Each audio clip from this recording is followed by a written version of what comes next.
Profe, está silenciado.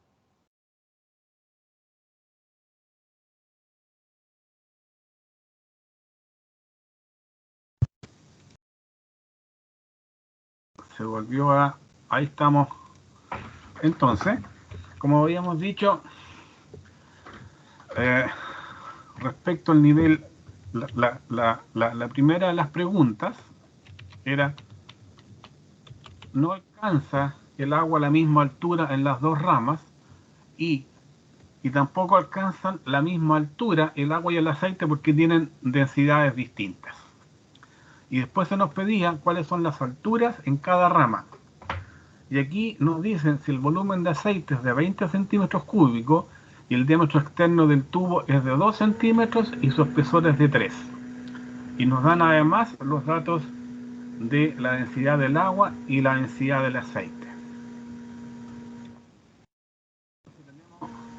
El nivel de referencia lo hacemos respecto a la situación base y respecto de ello tenemos que hacer todos los cálculos. ¿Qué sabemos? Que el volumen de aceite es de 20 centímetros cúbicos, que el diámetro del tubo es de 2 centímetros y el espesor es de 3. Consecuentemente, ya podemos calcular cuál es la altura del aceite. Y aquí sería esta altura de más o menos que en el esquema aparece con un color clarito. Sé que el volumen total es de 20 centímetros, sé el diámetro exterior, pero me interesa, puedo hacer el cálculo respecto de altura de aceite, respecto al diámetro exterior o al diámetro interior.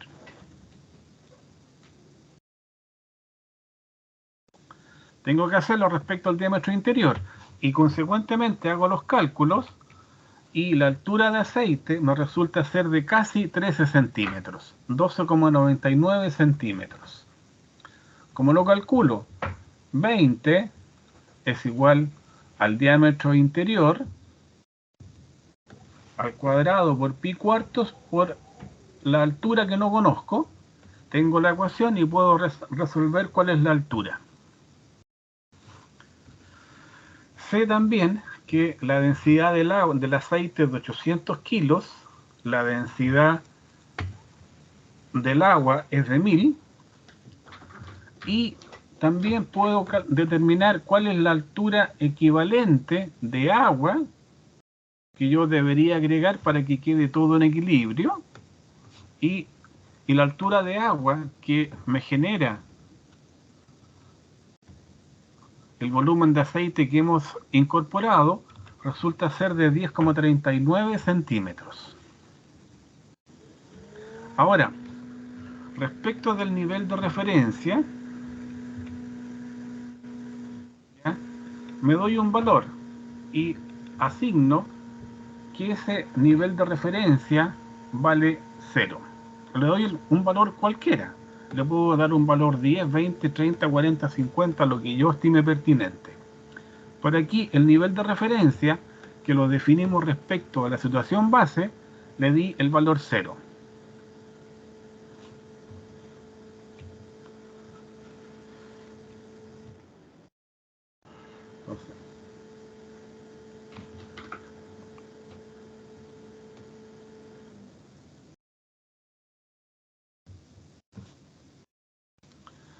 Entonces, ¿cuál es esa altura que tengo ahí?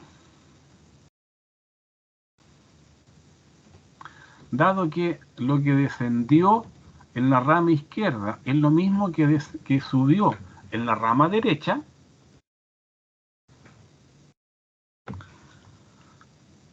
el nuevo nivel de referencia va a ser el nivel de referencia base más media columna de agua. ¿Estamos claros? ¿Me siguen?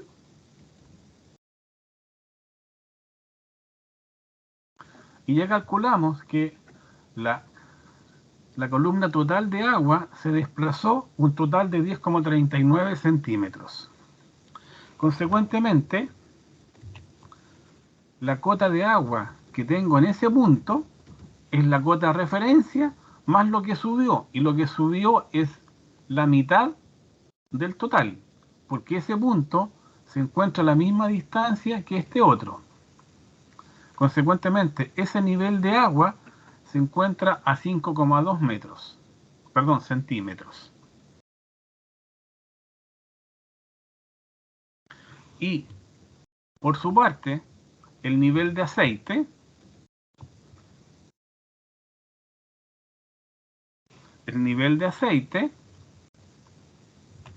yo digo, oiga, el nivel de aceite es esta altura menos esto, que esto es media columna de agua más la columna de aceite. Y hago los cálculos y ese punto de ahí me queda a 7,8 centímetros de este nivel de referencia.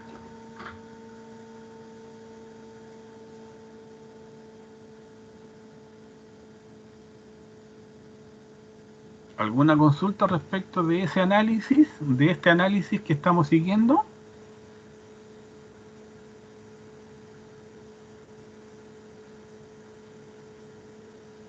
Primero, calculamos cuál era el total de la altura de la columna de aceite.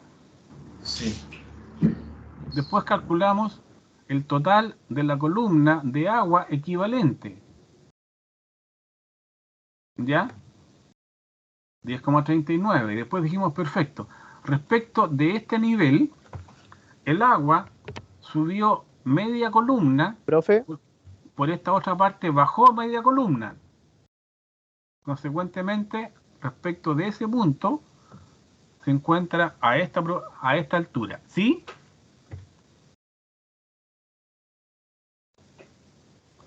no, profe, ya nada. Gracias. ¿Ya?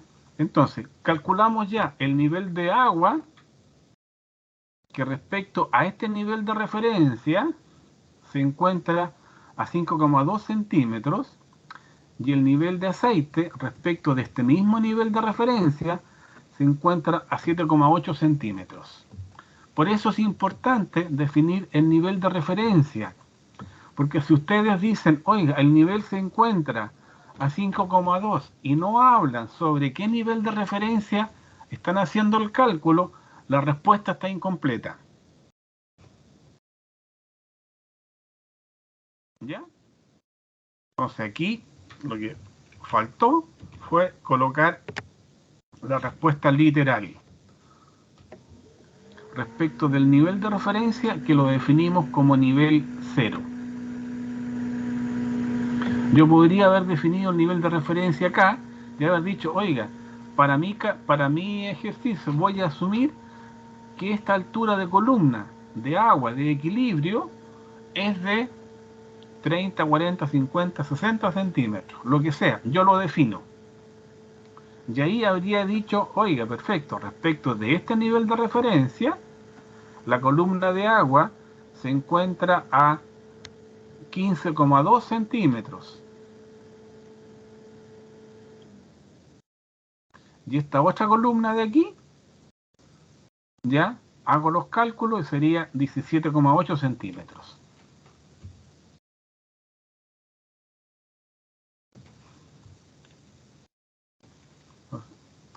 ¿Qué fue lo que aquí aplicamos? Fue también la segunda de las propiedades del principio general de la hidrostática, que nos dice que, oiga, al inicio el nivel de presión es el mismo. ¿Ya? Temas varios sobre presiones. El concepto que ya mencionamos, la presión atmosférica. ¿Ya? Y la presión atmosférica es una presión hidrostática ocasionada por el peso del aire sobre el suelo. Y no tiene el mismo valor en el suelo dependiendo de la ubicación del punto en el cual estamos haciendo las mediciones.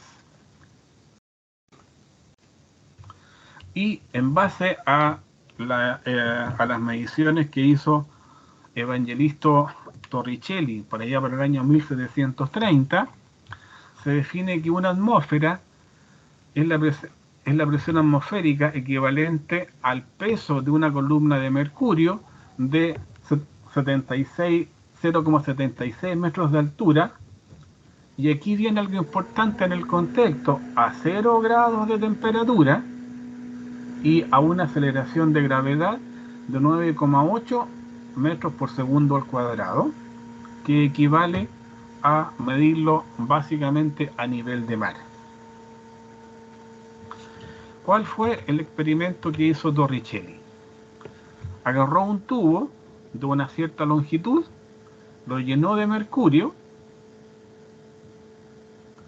lo introdujo en un depósito con mercurio y vio que la columna de mercurio bajaba y se estabilizaba a una cierta altura.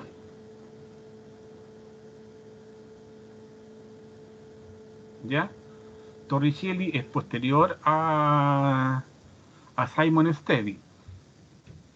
Entonces, una de las propiedades, la segunda propiedad del principio general de la hidrostática, nos dice que al mismo nivel la presión es la misma.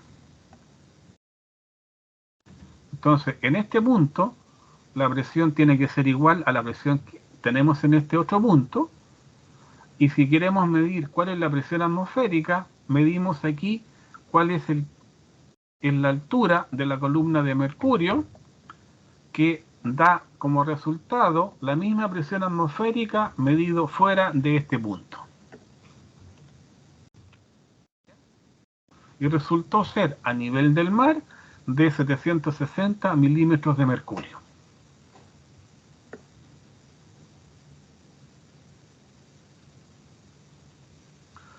Antes de eso, yo creo más o menos que el tema de la presión atmosférica se sospechaba, pero no se había cuantificado cuál era su valor. Y de una forma bastante ingeniosa, a Torricelli se le ocurrió.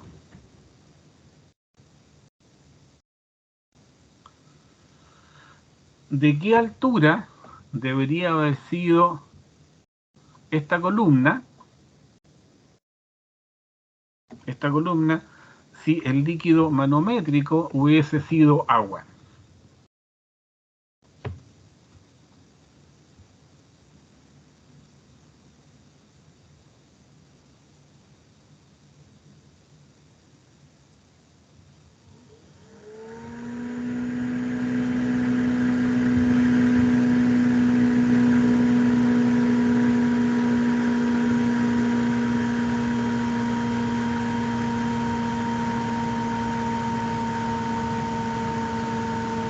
¿Qué altura de agua me da el mismo valor de la presión atmosférica que midió Torricelli? Y esa columna de agua es equivalente a una altura de 10,33 metros. Entonces, si hubiese querido usar agua Torricelli, habría sido imposible que hubiese podido hacer el experimento, porque sus brazos deberían haber tenido haber abarcado un espacio de cerca de 11 o 12 metros. Podría haber usado otros líquidos, también con densidades distintas, pero se le ocurrió ocupar el mercurio, que era un metal líquido, con un resultado que hoy día conocemos. Recordar conceptos de presión, temas de presión atmosférica, presión relativa, presión absoluta.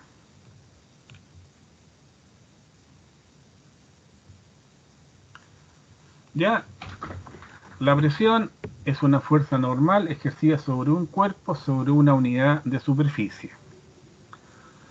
¿En qué unidades se mide la presión?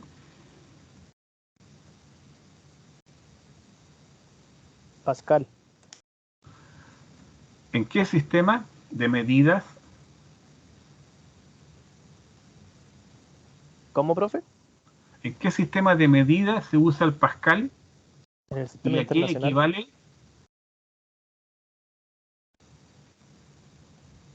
A Newton partido en metro cuadrado, ¿no, profe? ¿Ya? ¿Pero qué son los sistemas de medida?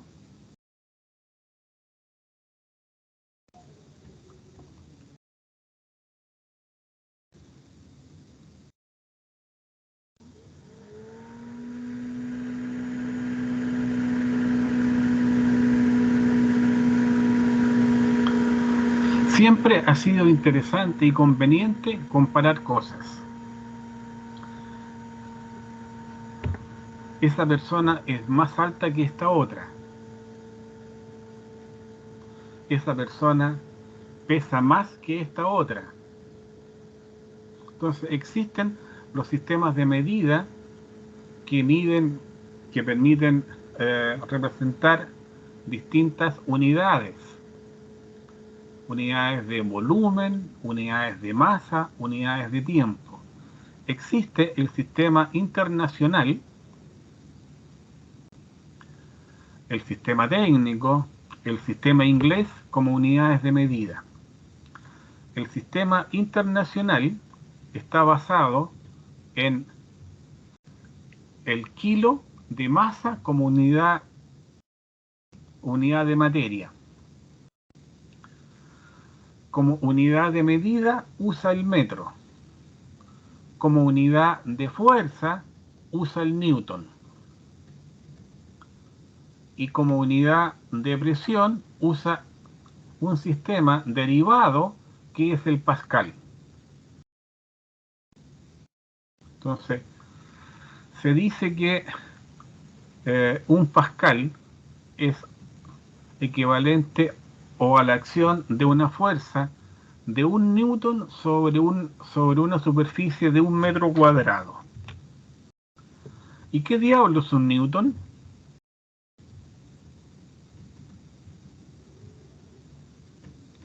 ¿Qué es un newton como unidad de fuerza?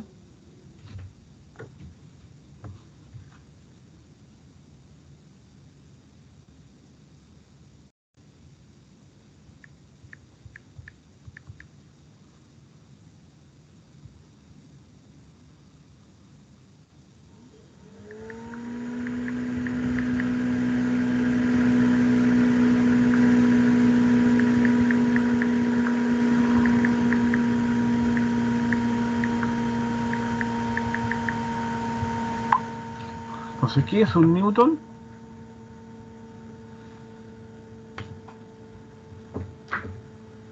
Tienen que revisar sus apuntes. Hay muchas cosas que tienen que conocer de memoria. Un newton es una unidad de fuerza en el sistema internacional que representa la fuerza que se debe aplicar a un objeto cuya masa es de 1 kilogramo para que adquiera una aceleración igual a la de 1 metro por segundo al cuadrado. Eso es un newton. Tienen que saberlo de memoria.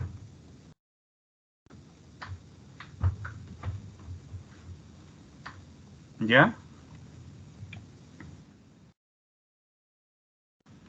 ¿Han escuchado ustedes hablar del kilopondio? Cuando ustedes van y se suben a una balanza, ¿qué dice la balanza?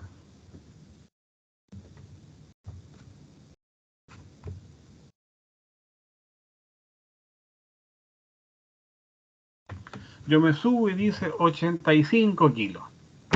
Ustedes se suben y dirá 60 kilos.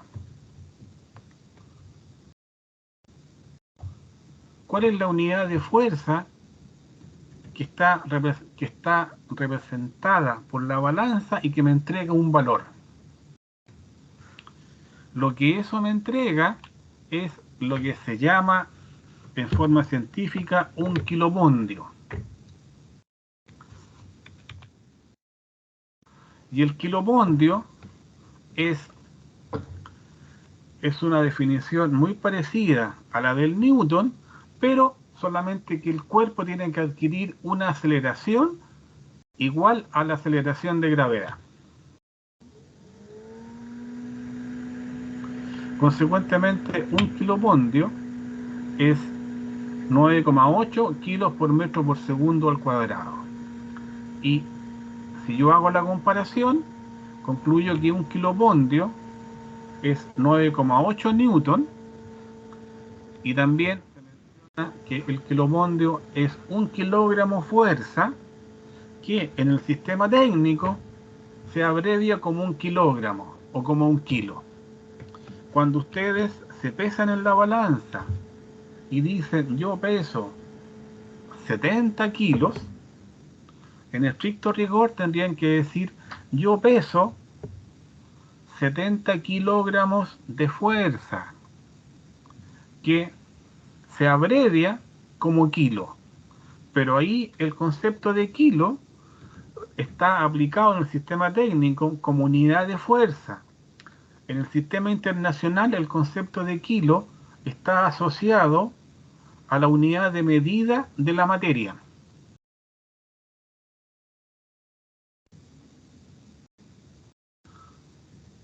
¿Ya? Entonces, si yo quiero saber cuál es la cantidad de masa que tiene mi cuerpo, tengo que pesarme, y ese valor tengo que dividirlo por el valor de la aceleración de gravedad y obtengo la masa que tiene mi cuerpo. Entonces, cuando hablamos de kilo, tenemos que entender en qué contexto estamos usando la palabra kilo, que tiene varias acepciones. En el sistema técnico es unidad de fuerza. En el sistema internacional es unidad de materia. ¿Ya?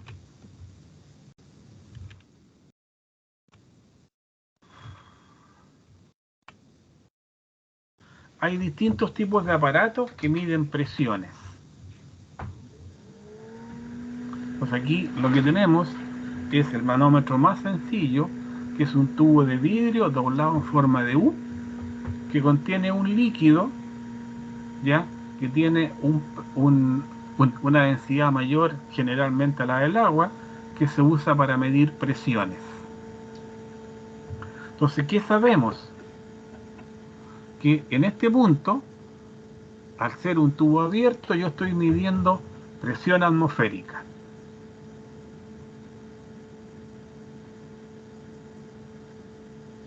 Aquí, en toda esta zona, tengo un líquido con una densidad conocida. Y aquí tengo otro líquido con otra densidad. Entonces, haciendo sumatoria y comparaciones de presiones en distintos puntos, yo aquí tengo, en este punto tengo presión atmosférica. Cuando llego aquí al punto A, en el punto A, si yo mido la presión, es la presión hidrostática que me genera esta columna de altura H, más el valor de la presión atmosférica. El segundo principio, perdón, la segunda propiedad del principio general de la hidrostática nos dice que al mismo nivel, en el mismo sistema, mantengo la misma presión. Consecuentemente, yo puedo deducir que la presión en A es la misma presión que tengo en B. Y para llegar a este punto, tengo que subir toda esta altura. Cuando conozca el valor, la diferencia de cota que tienen estos dos puntos, y tenga el peso específico de este líquido, voy a poder medir la presión en este punto. Entonces, cuando yo estoy en un punto y bajo, la presión en el punto A es la presión base más el peso de la columna del líquido. Cuando estoy acá y subo, tengo la presión base, que sería la presión en B, menos esta altura de columna de líquido correspondiente, va a ser igual a la presión que pretendo medir. Entonces, hay varios tipos de manómetros. Este es como el manómetro más sencillo, y se usa un líquido manométrico que nos permite reducir las magnitudes de este aparato de medición. Porque si yo usara agua, por ejemplo, en vez de aceite o de mercurio, esta columna que me genera la misma presión en este punto, debería multiplicarla por 13,2, que es la densidad relativa que tiene el mercurio respecto al agua. Entonces, cuando yo estoy en un punto con presión conocida y bajo y me cambio a otro punto que se encuentra más bajo, sumo el peso de la columna de agua. Y si me cambia a un punto que está más arriba, le descuento el valor correspondiente a esa columna. ¿Ya?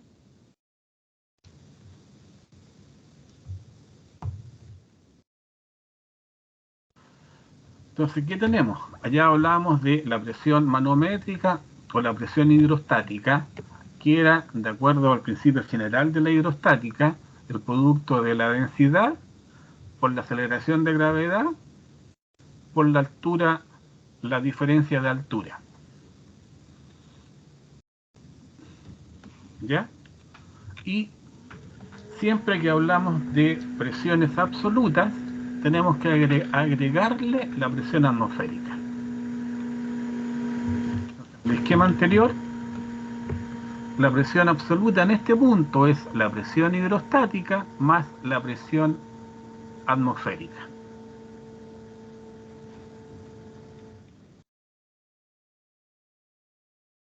¿Ya? La presión absoluta es la suma de la presión atmosférica más la presión manométrica o hidrostática.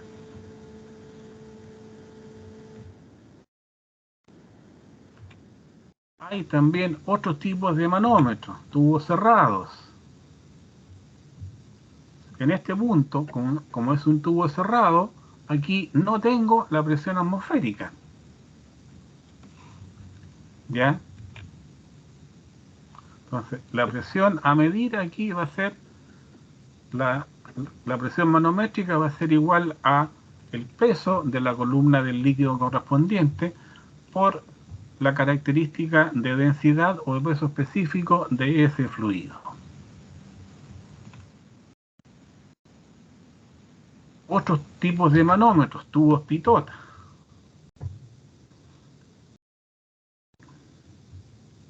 ¿Ya? Los medidores de presión más o menos que uno observa cuando va al doctor, donde se miden las presiones de la sangre y también se escuchan ya sonidos en el cuerpo. Son distintos tipos de manómetros y dependiendo, por ejemplo, este manómetro tipo pitot se usan mucho para medir velocidades de aire y se usan mucho preferentemente en los aviones, porque ahí lo que interesa es determinar cuál es la velocidad del aire respecto del avión. ¿Ya? Distintos tipos de manómetros que podemos ocupar.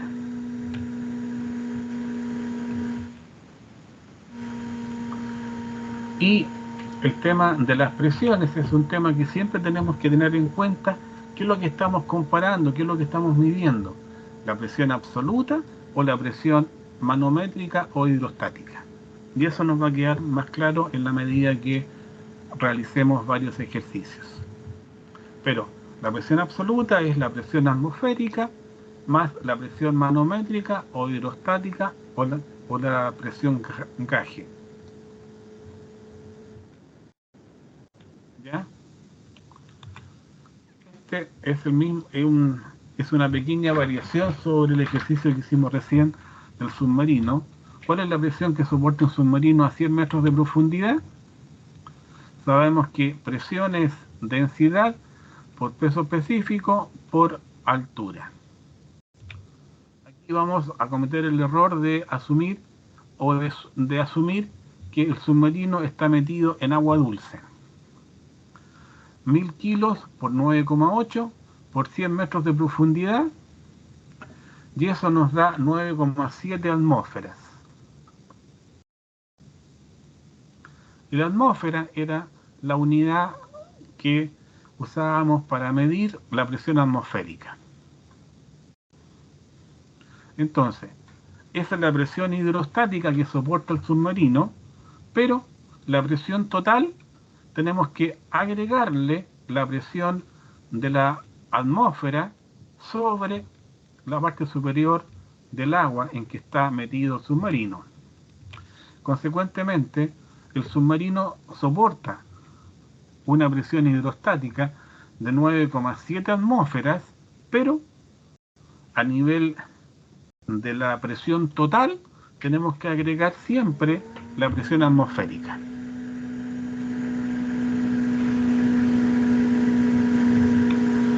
¿Ya?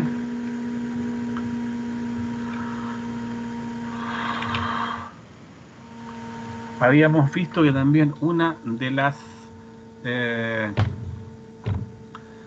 propiedades nos indicaba que la presión siempre actúa en términos perpendiculares a la superficie que estamos considerando.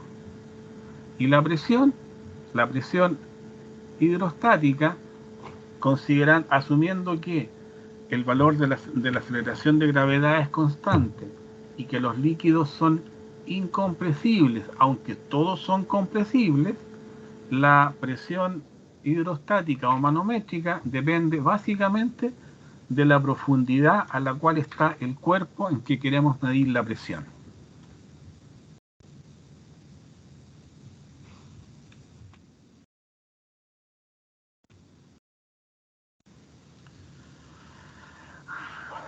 Entonces acá tenemos que la presión que ejerce un cuerpo sobre un cuerpo inmerso en él. Y esa presión se origina debido al peso del líquido que está sobre la superficie del cuerpo. Y la presión total es la suma de la presión hidrostática más la presión atmosférica.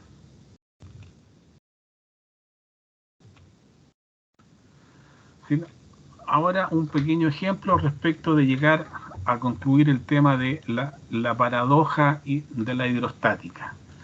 ¿Recuerdan lo que era la paradoja de la hidrostática?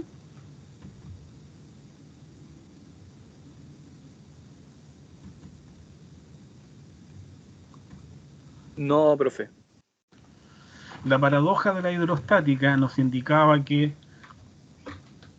la presión que ejerce un fluido sobre la base depende solo de la altura de la columna de agua, no de la forma de la columna de agua. ¿Te recuerdas ahora? Algo, profe. Algo me estoy acordando. ¿Ya? Entonces, ¿cuál es la presión que se ejerce sobre el fondo del fluido? Fuerza es peso por volumen. Peso específico por volumen. Presión es fuerza sobre área. Entonces decimos, perfecto. El peso es el peso específico por el volumen partido por el área, la superficie inferior. Y el volumen del cuerpo va a ser la sección del cuerpo por la altura.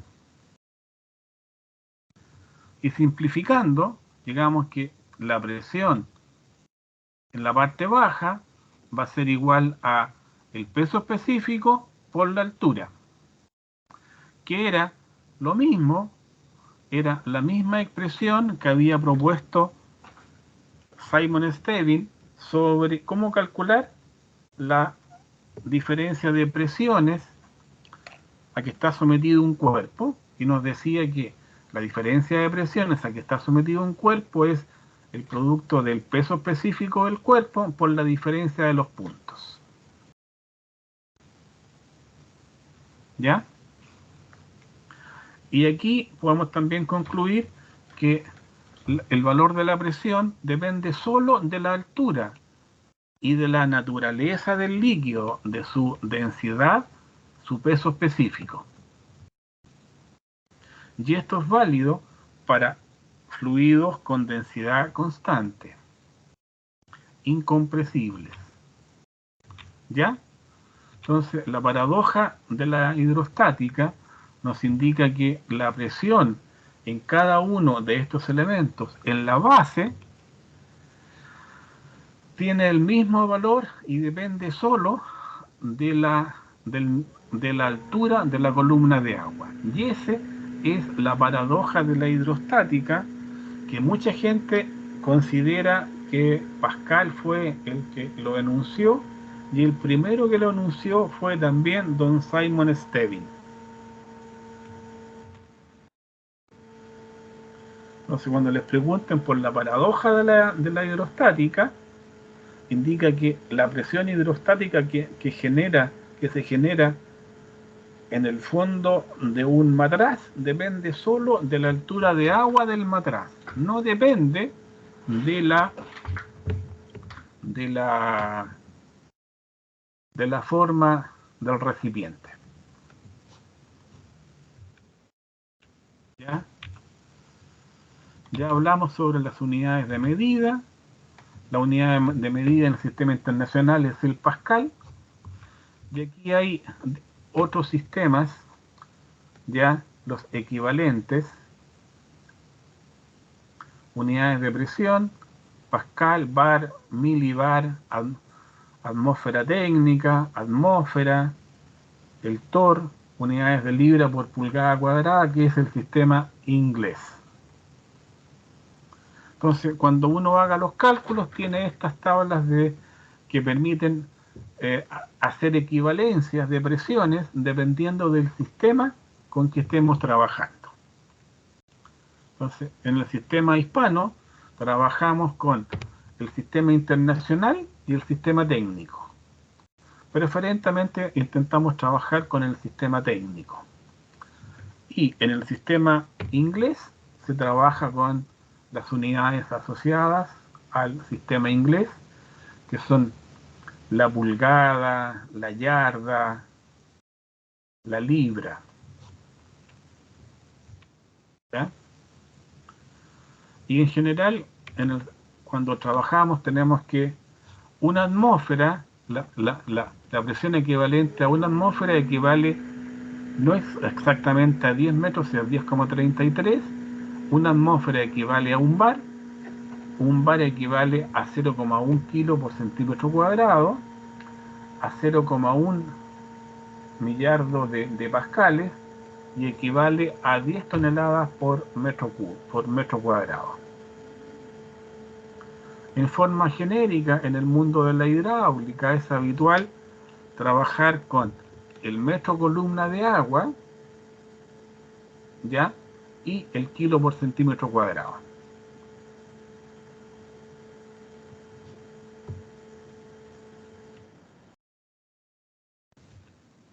Entonces aquí están algo sobre las unidades de medida.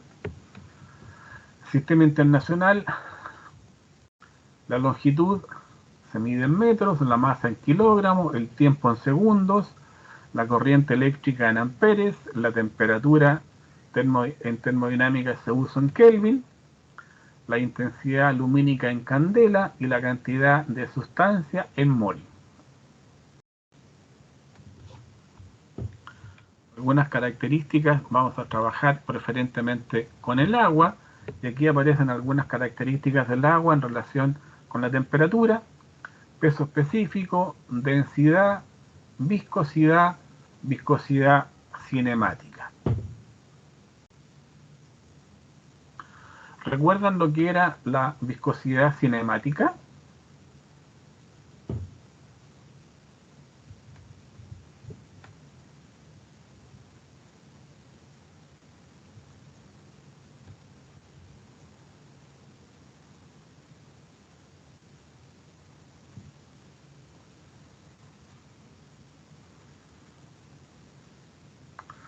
La viscosidad cinemática no es otra cosa que el cociente de la viscosidad en relación con la densidad del fluido.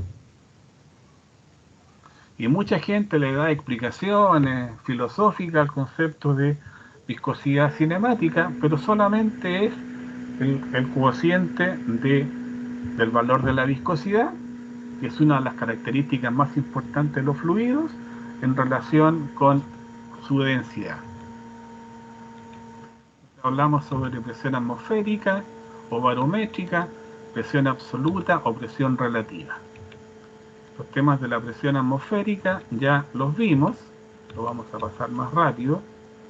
Ya eso no tiene mucha importancia, ya lo habíamos visto, pensé que lo había sacado. Ya, y con eso damos por terminado el principio general de la hidrostática. Yo les sugiero que revisen sus apuntes de hidráulica general y otros cursos para que se recuerden los conceptos del principio general de la hidrostática. Pero a mi juicio lo más importante es tener en cuenta qué dice el principio general de la hidrostática. Habla de la diferencia de presiones. Y mucha gente se equivoca y dice la presión a que está sometido un cuerpo es igual a que está inserto en un fluido, es peso específico por altura. No, esa es una de las propiedades que se pueden deducir del principio general de la hidrostática. Y mucha gente se confunde y es probable que cuando se les pregunte en una prueba, alguno de ustedes también se confunda. Y lo otro importante son las propiedades que se deducen del principio general de la hidrostática, que los vamos a ir a recordar, que yo creo que son realmente importantes y vale la pena tenerlos presentes porque explican muchas de las aplicaciones que podemos o de los usos que le podemos dar al principio general de la hidrostática. Pregunte, oiga, refiérase al principio general de la hidrostática. Una cosa es referirse a la fórmula, delta P igual tanto. Pero la parte importante son las propiedades que se deducen del principio general de la hidrostática.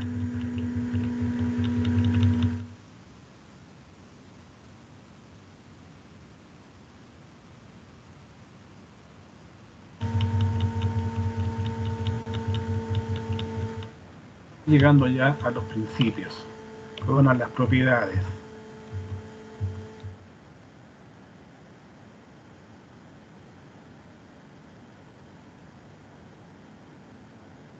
Profe, ¿Y?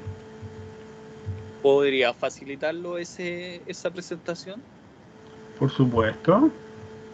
Por favor, Primero, para tenerla, porque buscarla sería un tema buscarlo. Por supuesto. En cualquier punto en Por el favor. interior de un líquido en reposo, la presión es la misma en todas las direcciones. Primera propiedad. Entonces, si yo quiero medir la presión en el sentido X, es la misma presión en el sentido Z. ¿Ya? La segunda propiedad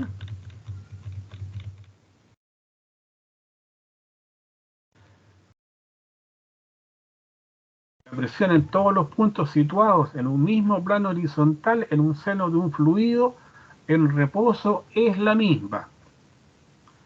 Y esta es la que explica el principio de Pascal. Tercera propiedad.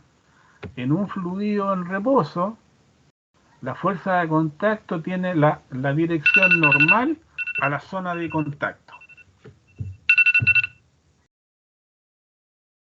¿Ya? Entonces, la presión actúa respecto de la perpendicular a la zona de contacto. Cuarta propiedad. La fuerza de presión siempre se dirige al interior, siempre la presión genera una compresión, no una tracción. La quinta propiedad, la superficie libre de un líquido en reposo es siempre horizontal.